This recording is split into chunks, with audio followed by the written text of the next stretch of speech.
কিছু কথা তোমাদের চিন্তাধারা পুরো বদলে দেবে। স্কুলের টপার আজও হয়তো অটো কেনার জন্য লড়াই করছে, আর দশম শ্রেণীর ফেল করা এক ছেলে থার গাড়ি করে ঘুরে বেড়াচ্ছে।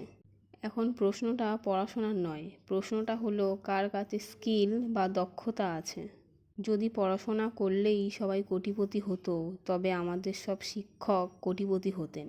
যদি কলেজ রোল ওয়াইজ পাওয়া যেত, তবে প্রফেসরকে স্কুটারে করে আসতে হতো না।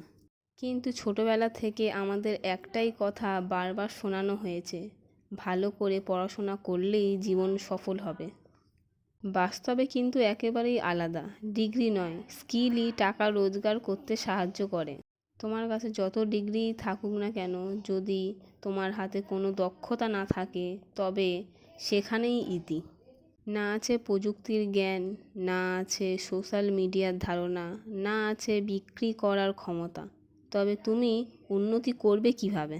আমি এটা বলছি না যে পড়াশোনা ছেড়ে দাও, কিন্তু পড়াশোনার পাশাপাশি নতুন নতুন স্কিল শেখা খুব জরুরি।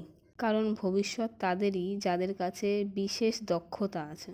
আর তুমিও যদি 2026 সালকে তোমার নিজের বছর বানাতে চাও, তবে এই ভিডিওতে কমেন্ট করো স্কিল।